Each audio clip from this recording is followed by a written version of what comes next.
Good morning. With the help of Hashem, we are learning Shvis, Yerushalmi Shvis, Pedikei Halacha Beis. We are learning today Daf Lamed Ches.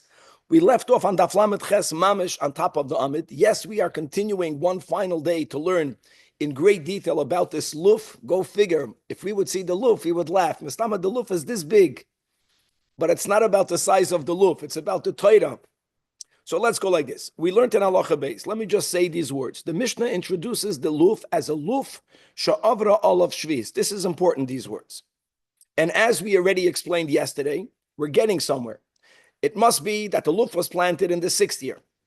Because if it would not have been planted on the 6th year, even if it grew on its own on the 7th year, you got a problem of sfichim, whether it's asan midoraisa kerabba Akiva, or after takanas chachamim, it's asan midorabanan, and we are preferring, at least, even though Rabbi Yirmiyah said otherwise, to say that our Mishnah is not limited to the time before we asered sfichim. So it was planted in the 6th year. It grew during the 7th year. It grew into the 8th year. And we have a machlokes, Rabbi Eliezer and Rabbi Yeshua. Let me just read the words again for people to remind themselves. So Rabbi, first of all, it's not Rabbi Eliezer. I have to correct myself, even though it is, but it's not, because in the Yerushalmi, we many times take away the aleph. So he's called Rabbi Lezer. That's the way he's called by the Yerushalmis. So Rabbi Lezer says like this. I'm reading words in the Mishnah in Halacha Beis. Im loktu haniyem es olav. If the aniyim picked the leaves, then they picked it. So the amachaya, shalom al Yisrael. But the imla v'yasa imoy cheshben. In other words, since the problem, however we got to the problem, is that currently the balabas is the one who has the luf and the leaves in his possession. And the leaves, not the luf, the leaves, some of them belong to the aniyim. And why would that be so? Because the luf is not subject to beer. Why is the luf itself not subject to beer? Because since the luf doesn't become extinct out there in the field, even during the winter, so therefore it always belongs to the balabas. The leaves that wither in the winter, this is gavaldik. So, and therefore, anything that ceases to be when they are no longer benimtza, basada, to the chayin, the behemah, you have to do beer. We are learning our sugya that what is beer, not the way that Rambam learns it, but the way that Ramban learns it. Beer means you put it outside your home. You declare it ownerless. And furthermore, we are following that both Rabbi Eliezer and Rabbi Yeshua hold like Rabbi Yehuda, that once you declare it ownerless, hefker, only the aniyim are allowed to take it. That's our approach now, right? That was Rabbi Yosef. No one holds like Rabbi Yossi, like the Tana Rabbi Yossi. So hold on. So it belongs to the Aniyim. So therefore, you don't know which is yours, which is the Aniyim's. Some of it belong to the Aniyim. Yaseh cheshbon imo Aniyim. However, Rabbi Yeshua says the words just like Rabbi Eliezer, that im laktu Aniyim es olav laktu. And then the imla, but if the aniyim did not take their part, speaking about a certain type of onion that has leaves, the leaves part of it belonged to the 7th year, after the time that they were biur, and now they only come along to the ani. The balabas took back the luf, the onion with the leaves from the 7th and the 8th. The Rabbi Yeshua says that ein la'aniyim imoy cheshbon. Everything belongs to the balabas, and we're trying to figure out why. The easiest solution was the first approach we had on Daf Lamed Vav. Yeah, I'll tell you why. Because Rabbi Yeshua holds like the Tana Rabbi Yosef, who holds that even after biur, you have to declare it hefker. And then if the balabas takes it back into his home, he's like anyone else. Bein aniyim, bein ashirim, even the original owner is allowed to reacquire it. Okay. What did we learn yesterday? We learned. Wait, how long? Sorry, how long do the Anim get to acquire this? I don't know. We didn't learn that yet. No, according to that, I'm going to learn the sugya later. Is it 2 seconds? Is it 10 minutes? Is it overnight? I don't know yet. Got it. Okay. Now, what we learned yesterday was the Amoyre Rabbi Yosef. And the Amoyre Rabbi Yosef explained, like we just mentioned, that Rabbi Eliezer and Rabbi Yeshua both subscribe to Shittas Rabbi Yehuda. You're in the middle of this, Rabbi Broadbent Haltkop over here. And there's another thing that happened, and that's called dikun. Daled Yud Kaf Vav Langenun. Dikun means to crush. That these leaves, when they are crushed, they stop growing. And sometimes farmers, for whatever reason, want those leaves that go out of the onion to stop growing. If we're going to say, and he said that what is the machlokes? It's going to be contingent whether dikun is like ikur or not like ikur, as we learned yesterday. And don't forget the other detail that how do you determine the year of the vegetable? How do you know what year it belongs to from the Shemitah? By vegetables is basar likutoi isura. It has to do with when you harvested it. You didn't harvest it. You left it in the ground, but you crushed the leaves. So that was the way we explained the machlokes. What we're going to begin today is to learn the final third approach, which will be the Amoira Rabbi Chizkiya. Like the Amoira Rabbi Yoisa, he will make the machlokes into whether dikun ki ikur or lav ki ikur, but he's going to do it in the opposite direction. Mamish, because he's going to speak more, not the way we are learning until now, that this is a plant that went be'ikid from the 7th into the 8th, and so is mashma from the words of the Mishnah, Luf she'avra olav shvi'is, but as we will see, the Amoira Rabbi Chizkiya is going to emphasize more, the luf was planted on the 6th, and it grew in the 6th, and it also went into the 7th. So it's not 7th, 8th, it's going to be 6th, 7th, as we'll explain, and it's going to come punkt fakert, which one will say dikun ke'ikur, and which one will have Rabbi Lezer will be the same, but Rabbi Yeshua will be mamish, the opposite. Just to say, yesterday we learned Rabbi Yeshua holds that ein dikun ke'ikur, according to Rabbi Chizkiya, the opposite, dikun will be ke'ikur. Okay, now, what is going to be open, guys? How do you make the cheshbon? What's the cheshbon? Who has what? We never spoke about it yet. Today, we're going to learn, the Gemara is going to bring a braisa, and the Gemara will tell us how to make the cheshbon. And being that it's a very small daf, I would like to introduce, when we learn the Gemara, a suggestion. B'hashgacha pratis, we are learning this on Tafshin Pei. I know we already began Kiddush HaChodesh, but actually yesterday we still learned the last chapter of Hilchos Shkolim, and there's a statement that Rambam writes in Hilchos Shkolim that touches upon a sugya that we spoke about many years ago that I think is very much connected to the topic that we'll be learning today, and I'll speak about it when we learn the Gemara inside. Now, we had the next step in the Mishnah. The next step in Halacha Beis was regarding a whole different topic, that you have an item. Halachically, it's considered an item of the 6th year. The Mishnah gave 3 items. Item number 1 is luf shel erev shvius. Item number 2 was bitzalam haketzoinim. We'll see what it is, certain type of onion. Third item is puas matter. That's a plant that's used for dye. That's planted in very good land, shel idis. These 3 items, which belong to the 6th, if you want to take them out of the ground on the 7th, even though, what are you talking about? That has to do with when you harvest it. We'll come back to that. So there is an issue of marasayin.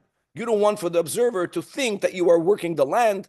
Beis Shammai was more machmer, if you remember, that the type of instrument can only be a wooden instrument, no metal. Beis Hillel holds that as long as the metal instrument, if you want, is not the normal metal instrument, so there's a shinoi that resolves the marasayin. B'chlal, we're going to learn today that when you that you are allowed to even plow a terrain that's rocky on the year of Shvi'is, when you're doing it to protect something there, not to better the land, because since plowing is only usr, because it's a preparatory step to planting, and planting is what the Oibishter said not to do. You know, as we began with the whole Masechta, you don't even have the Fedish. You don't even have the Fedish in the Torah. You cannot plow. Right? As we learned, let's go back to the beginning. It's more about either the inference, the Chodesh or Kotzer Tishbois from Parshas Kisisa, Machlekes, Rabbi Kiva and Rabbi Yishmael, that we spoke about a lot, or the Halacha L'Moshe Messinai regarding Toisefes Shvi'is, that you can't plow before. But let me go back. Plowing is a problem because it's connected to planting. If the land is a non-plantable land, then according to some opinions, you lechatchila can plow if there's a purpose. That will be a big chiddush that we'll have today in the Gemara, and this is Daf Lamed Ches. Now let's learn it inside, mamish from the top of the Amud. Says the Gemara that Rabbi Chizkiya, here's the third approach in understanding the machlokes between Rabbi Eliezer and Rabbi Yeshua. Rabbi Lezer says in the Yerushalmi there's no olives. Rabbi Lezer says that Yaseh Cheshbon imani. Rabbi Yeshua says no Cheshbon with aniyah. That pasar mas nisom. Let's start from the beginning. Speaking about a luf onion, has a bulb, has leaves. Bulb in the ground, the leaves above the ground. That it was planted erev Rosh Hashanah of Shvi'is. Okay, that's what we're talking about. It belongs to the 6th year because it was planted Erev Rosh Hashanah Shviz. And not only was it planted, but va'asa beitza, the bulb itself, developed beshishis. This is key. Why does Rabbi Chizkiah say it? We learned that yesterday. That resolves the whole challenge of Svichim. So we went through that yesterday. Now listen to this. V'diknoi. When was it crushed? Not the way Rabbi Yosef the Amoira said yesterday.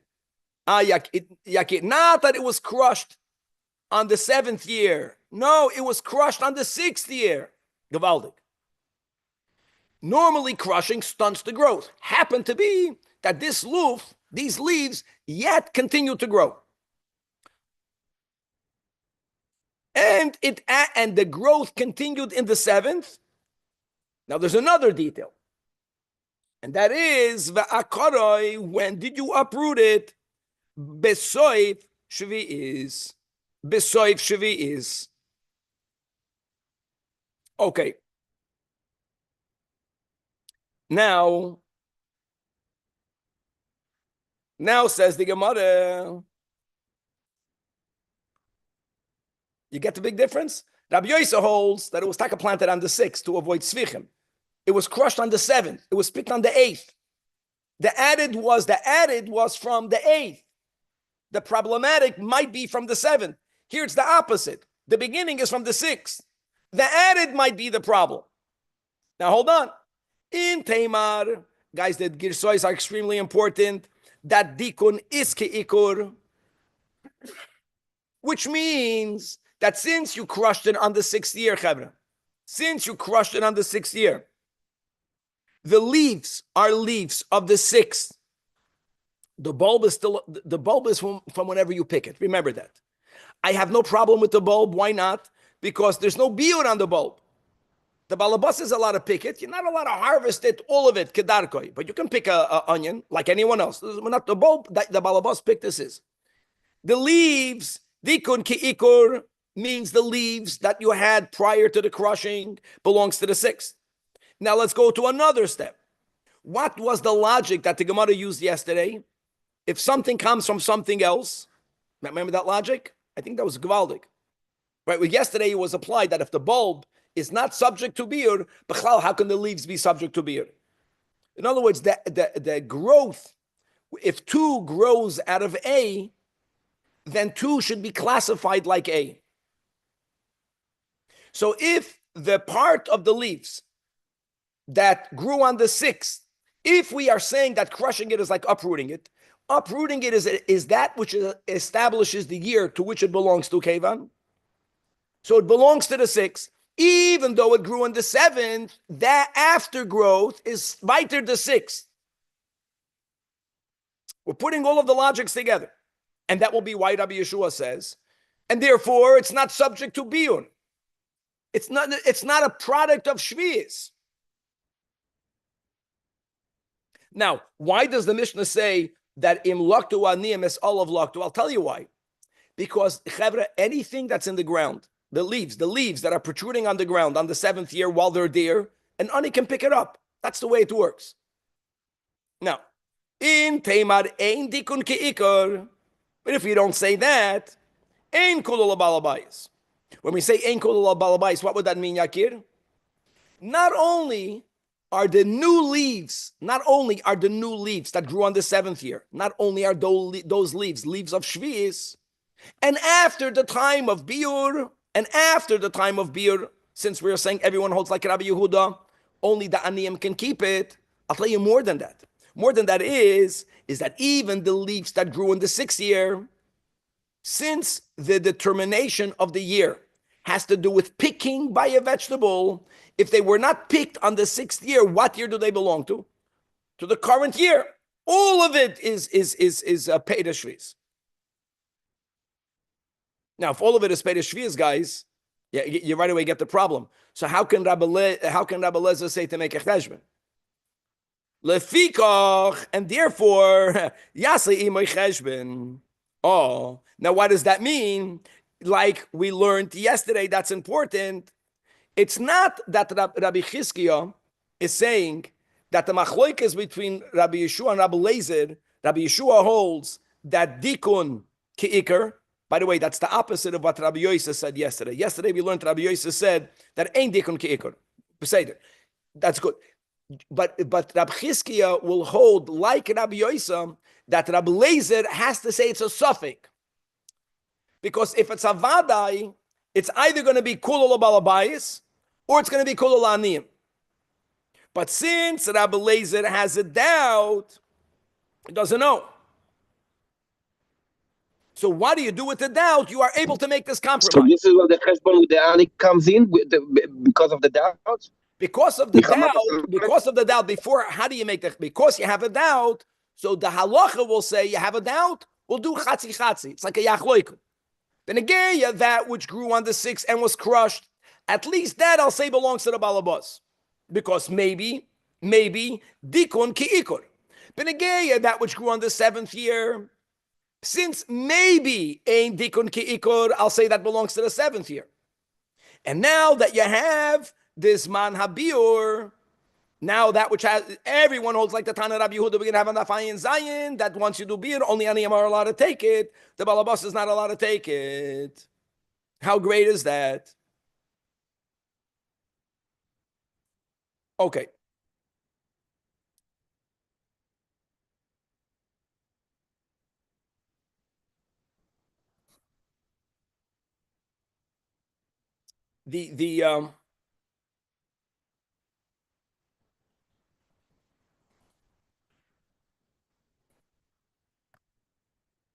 Okay, let's leave it like this.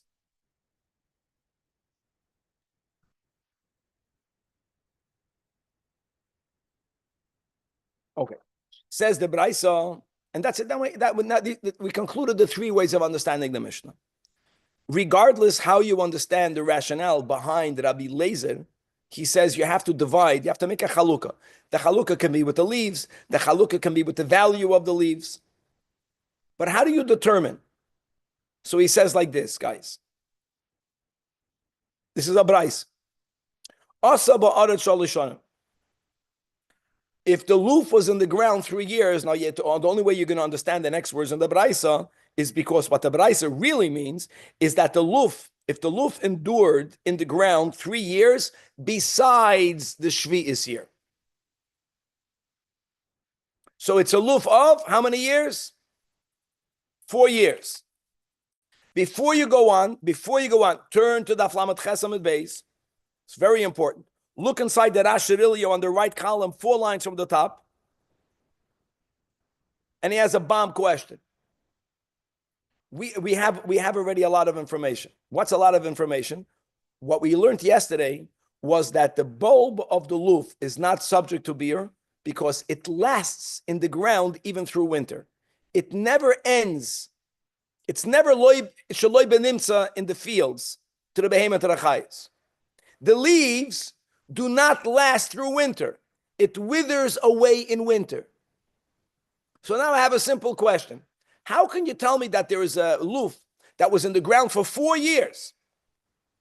3 years besides the Shvi'is year. How did the leaf survive? Look inside 4 lines. Because of Rabbeinu Shimshon, that's the Rash, not the Rash Shirilya, right? The Rash that is printed in the Mishnayos is Zal. We're going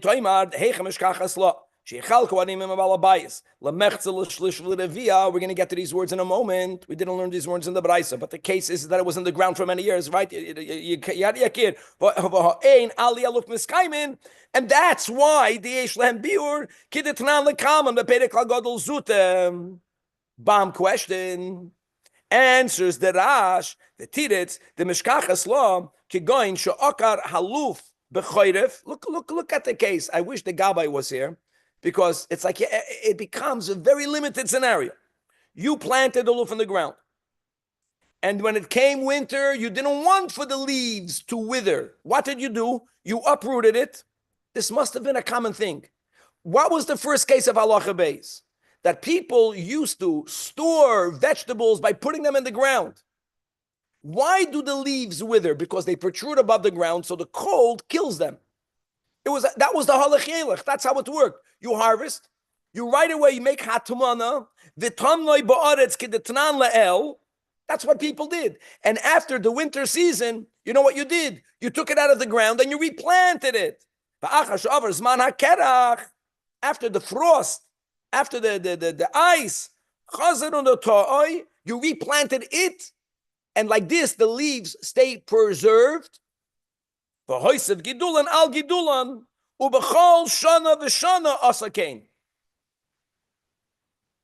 Arishan.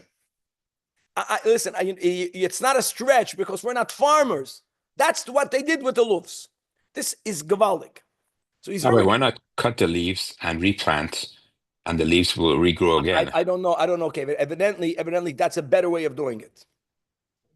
It's like when you need a few dollars, you can't put a savings because you're eating it up. Saying if God blesses you and God should bless all of us, parnasa bar chava, you don't think that way. You have a product, you want to make the product the best way possible. You don't have to eat up from it the whole time. We're becoming luf experts. Someone should bring to shul a luf. We'll see the grace of luf, 3 daf already, mit a luf.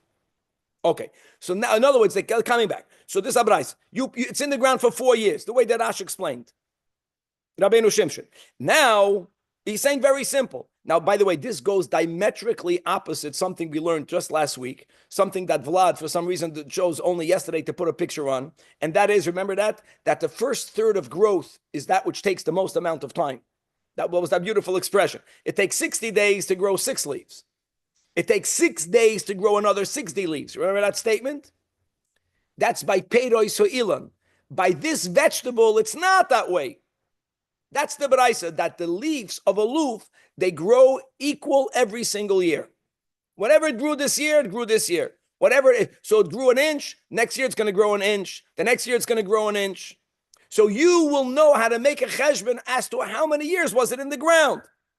So in the case that it was in the ground for 4 years, that means 3 years besides of Shvi'is. According to Rabbi Lezer, because of the doubt, that which is considered Peir Shvi'is, la'achar zman habir, must be gifted to the aniyim. You're not allowed to take it. It's not yours to take.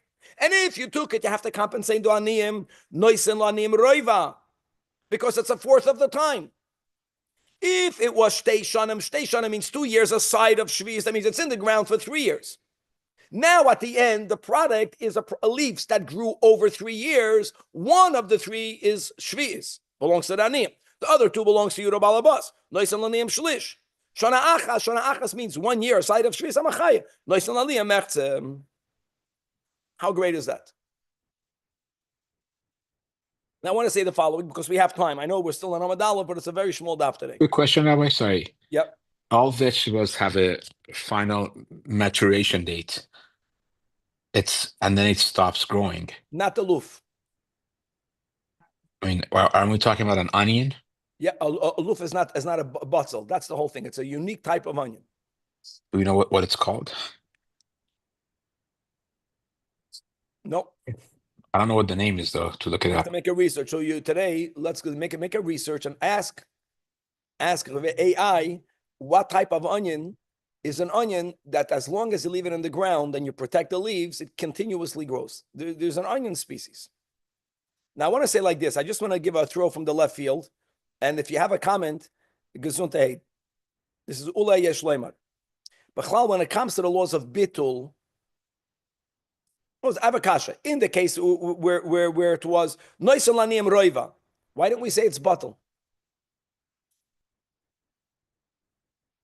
Why don't we follow Roiv? There's a sugya in Babli Beitz at the end regarding a person who used for their aid of tchumen, they used the dough. Let's say I'm the owner of the dough, and the woman who made the dough needed to borrow some water and salt from the neighbor. That was the case we had over there in the Mishnah. In other words, the dough belongs to 2 different people. Now, we learned a rule by aid of tchumen that the aid of itself, when you make an aid of, you have a dough. Forget about being used for the aid of. I take that back. There is a dough. If I made an aid of, my belongings can only go to where I can go. Remember that? That was the basics. Your belongings can only go where you can go. The belongings of a person are subject to the rules of Eid of Tchumen like their owner. So over there, the Mishnah gave a case where you have a dough, you have a piece of food. The food belongs to 2 people. But what was the Metzias? One owns the Iker, the flour, and most of the water. The neighbor gave a little bit of water, a little bit of salt. They have a little part of it. Since it belongs to two people, the dough can only go where both people can go. So the Gemara asked the question, why didn't you say bittul? Why didn't you say, the water and the salt that you got from the neighbors is a small amount? Why didn't you follow the majority?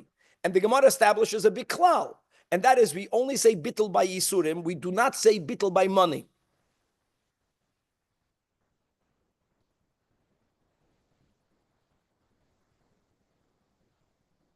And since here, the concept of shvius, we're not talking about the kedusha shvius part of it. Talking about the who owns it. That's a good rule. We will never say by money bittul. I just learned to sugya because, guys, whoever's learning Rambam, this was not from yesterday. This was from 2 days ago. I think this was not from Perek Aleph or Perek Beis. In the beginning of the Yerushalmi is 4 or 5 chapters. So the Rambam says like this: that ketanim don't have to give the machzas a shekel. The Rambam puts together nashim, avadim, and ketanim. But if they gave mekabel and oisan, and there was a big kasha. This is the big kasha. And the Rambam. How can you be mekabel the shekel from the cotton kevan? The rule is, and this we have to remember, just a chazir, that ketanim midoiraisa are able to acquire. Sometimes it's only midrabanan, darkei shalom. They are able to acquire. Ketanim are not able to bequeath. Ketanim are unable to be makna. So if the cotton owns money, since bottom line is a cotton can own money, the half a shekel is his, but when he gives it to the Beis HaMikdash, he can't be makna it. That means he never gave it to the tzibur. He never gave it to the tzibur. So you have in the shkolim, in the lishkas hashkolim, you have coins that do not belong to the tzibur. That's a big problem. Korbanoi tzibur must be bought from money that belongs to the tzibur. That's a bomb question. Wait, why don't we say they belong to his parents? No, it belongs to him. Because halachically a cotton can own money. At the point of giving it. If you don't know that, then you go into the mind of your kids. What your kids own, in their mind, who does it belong to? To you or to them? No, I know, but at the point where they're giving, the ownership goes back to the parent, doesn't it? Why? It doesn't work that way. Because he can't give. Ketanim own and they don't give. It's called klipa. So the answer is bittul. Since the amount of shkolim in the lishkas from the ketanim are very little, it's batul. And that's the big question. I buy money, there's no bittul. You see over here, there's no bittul by money. You know what? I know what the answer. The answer over there is that since this is a Chassidish answer, this is not al pi nigla. I don't know what the answer al pi nigla is, that everything belongs to the Eibishter. So even when it comes to ownership over money, which God gave us halachically a certain amount of balabatishkeit, so there is a pratizdika ownership, it can never take away something deeper than it, which is everything belongs to God. Since the shkolim were given to Hashem, it's not pshat that you're taking away the ownership because of bittul. What you are saying is that you're using roiv to be megala, a deeper truth, that it belongs to God. And then it works for karbanis. Just coming back over here. Bittul doesn't work because of a klal. By money, there's no bittul. Okay, weiter. Says the Gemara that now based on both Rabbi Yosef and Rabbi Chizkiya's interpretation, we have a problem. Rabbi Yosef ends up interpreting our Mishnah. That's the second approach we learned on Daf Lamed Zayin Amud Beis, that it was Lifnei Rosh Hashanah Shvis. That the Mishnah is speaking about a scenario, right, that you planted it, like we mentioned, on the 6th year, for it not to be Svichim. But you crushed it on the 7th year. You harvested it on the 8th year.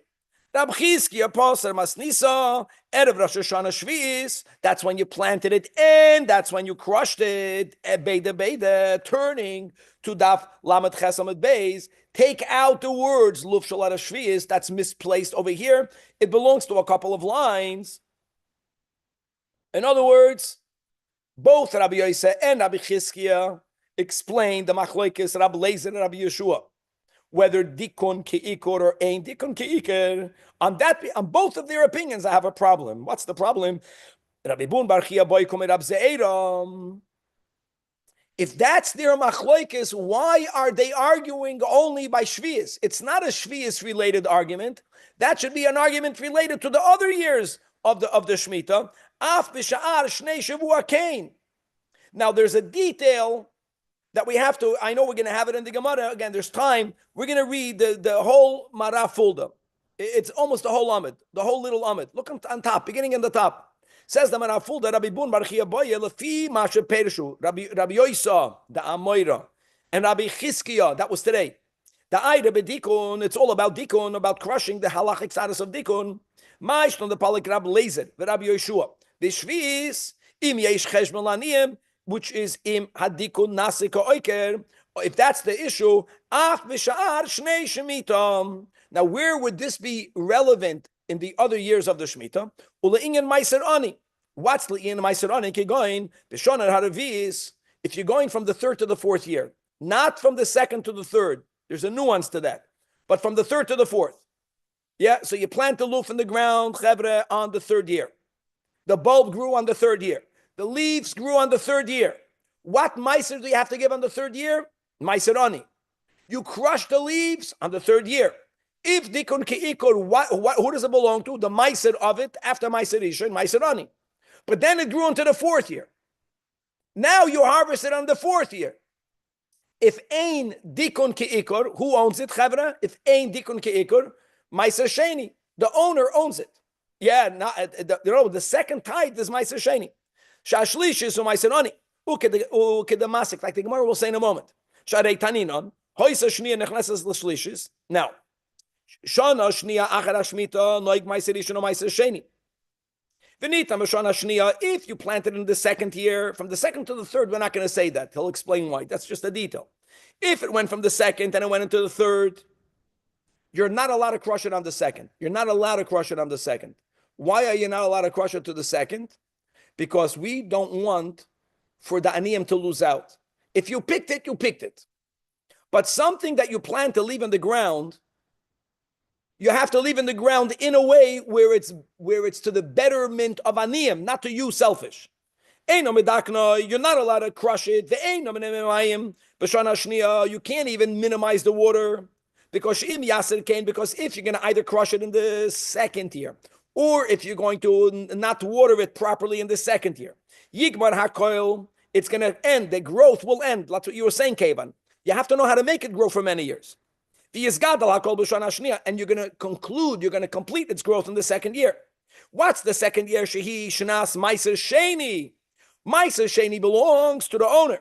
And you're going to take it away from the name on the third year. But if you're going from the third year to the fourth year, Avalim Shlishis, Tatzachnesses Ledevis, then Rishoi Ledaknoi. You are allowed to crush it. And what would happen if you were to crush it? But Shlishis is also Meiser Ani, no? That's what we want. If it's between Meiser Sheni and Meiser Ani, Chazal wanted to make sure if it should belong to the Ani. Oh. And if you crush it on the third year, the din will be Dikun Ke'ikur, and you're going to have to give Meiser Ani. V'shmamino shadikun Ke'ikur. Lekule alme. Because if that would be subject to a machloikes, then Rabbi Lezer and Rabbi Yeshua shouldn't have only argued B'negeya 6th to 7th or 7th to 8th, whichever way. They also should have argued B'negeya 3rd to 4th. And in the previous Mishnayasin, when Rabbeinu HaKadosh wrote a law, if that halacha is also relevant to Shar Shnei of Shemitah, Shavua, he would say V'chein Le'in Maisres. The Mishnah said it many times already. We just had it. V'chein Le'in Maisres. No mention was made over here. That's a Gavaldik Akasha. Now let's read what we read in the Marafulda. Let's read it inside the Gemara. But the Hatani, we learned in the Braisa that Hoisa Shniyam and Echneses Lishlishis. So Chazal said a rule, Einoi Midakna, you are not allowed to crush. Why not? Because crushing it is considered ikur. And if it's second to third, listen, if you're going to harvest it on the second, it's yours. I got it. But if you plan to leave it into the third, don't do something that will prevent it from being part of Peiros of the third. Because Peiros of the third have in it as the second tithing Meiser Ani, not Meiser Sheni. You're not allowed to do that. You have to make sure that if you don't plant to pick it, it's going to be part of the third year growth. Same is from the fifth, right? I mean, sixth to seventh. Do that. It's good. The Brisa says to do it. Why? Because we dafka want for it to belong to the third year. This Brisa is saying midaknoi, because if you do dikun, then the leaves will belong to the third year. In other words, hada amra, clearly you see from the Brisa, it's not subject to amachloikas tanoi, shedikun keikun. And because of that, Rabbi Bun Bar Chia says that Beide, Rabbi Yoisam, and today's Rabbi Chizkiah are wrong.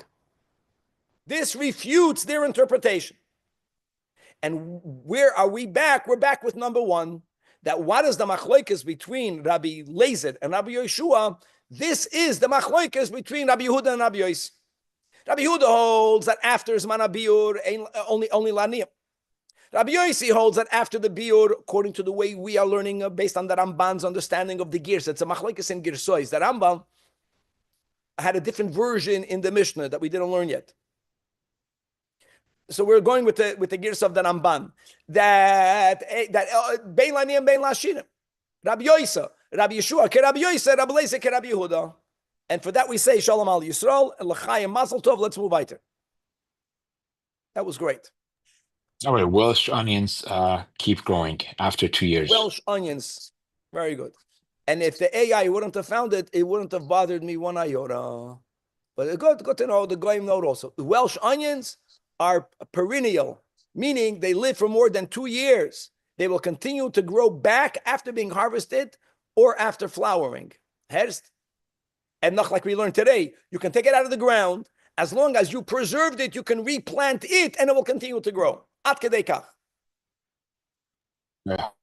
Okay, now is where we have the girsa that we have in the Gemara on top of the Amud, Luf Shalat of Shvius. This is where you have to put it.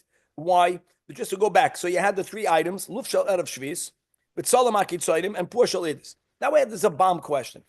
Just want to go back. I know we mentioned this when we learned the Mishnah, right? On Daf Lamed Vav. I don't understand. Two things. By vegetables, basar likuta yisurai. You have to harvest it. And the year that you harvested it, that determines what year it belongs to. With the only exception of svichim. That was the chiddush. For svichim, you go after when it began to grow. When it began. For everything else is when you picked it. The Mishnah is speaking about a scenario of three items that you are allowed to pick it on the 7th year because it belongs to the 6th year. The problem is marasayin. What are you talking about? If you did not harvest it yet, the harvesting it will make it product of the 7th year. So when we learned the Mishnah, I spoke out that was main basar likuta isuroi, that it's harvestable. Doesn't mean you have to actually harvest it. But how does that work with luf? We just said the kevan, that luf, no matter how long you leave it, it continues to grow. Must be that even the luf, I'm not going with what I just saw now from the Welsh, from kevan, that even the luf that can grow a couple of years, whenever the product comes to the end of the road, that it will not grow anymore. It will not grow anymore. Even if you didn't harvest it, that's the end. Who says that? The Gra. Look inside on Daf Lamed Vav. I just want to read it. Likut Mishnah Seliyo.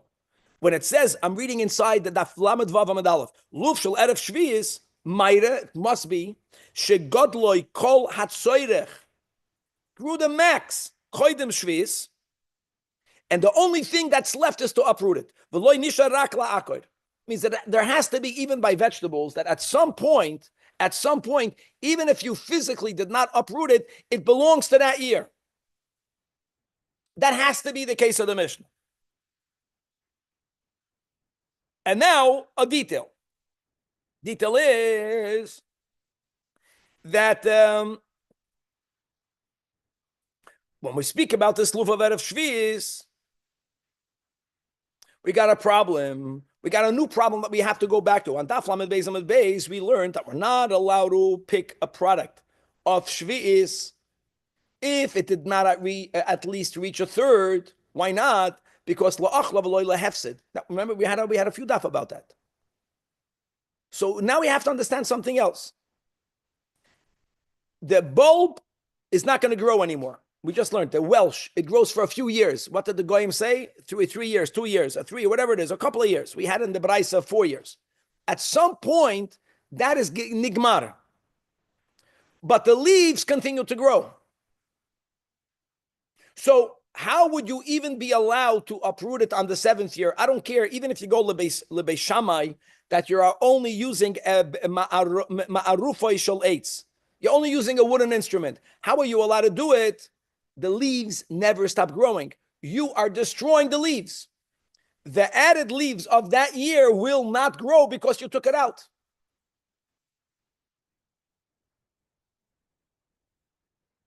The leaves don't grow 24/7, 365 days of the solar year. It doesn't work that way. There is a time in the 7th year where the leaves begin to grow. So if you take it out of the ground before that time, you can't say la'achla v'lo lahefsid. That would be the Gemara's chap.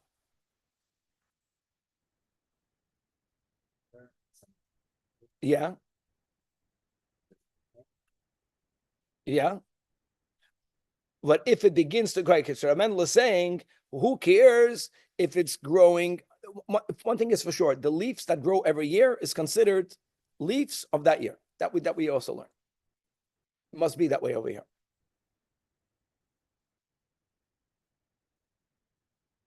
Even though the Gemara Taka said that if the bulb belongs to, no, the Gemara says if something is not subject to biur, then the other part should also not be subject to biur, but not to the year qualification. That's another Gavaldik Achap. Okay, so the Gemara says Rabbi Yosef b'shem Rabbi Ilah, which is Rabbi Ilah, tiftoid, it must be sha'akaran, that when are you uprooting it on the 7th year, b'oifen hamuter, bein labishamay, bein labisilel, is at shaloi tzimecho, they didn't even begin, the leaves of that year did not even begin to grow. Because once the leaves begin to grow, you're not allowed to uproot it, period. Can't stop on the 7th year something that began to grow only if it reached a third of its maximum of that year. But in the beginning, you can't do it. But pre-beginning, you are allowed to do it. That was great. And we have another minute. So let's go. The 3 cases of Marasayin, the Luf Shalav Shvis, the Betzalam HaKetzoinim, what's Ketzoinim? What type of onions is that? The word Ketzoinim means Kiti Noi, the summer ones. It's a variety that are planted early summer and they're picked at the end of the summer. That's the type of leaf. And we'll stop over here by Pua Shal Tzilois, and God willing to be continued tomorrow. Shkoyach. We finished the Luf.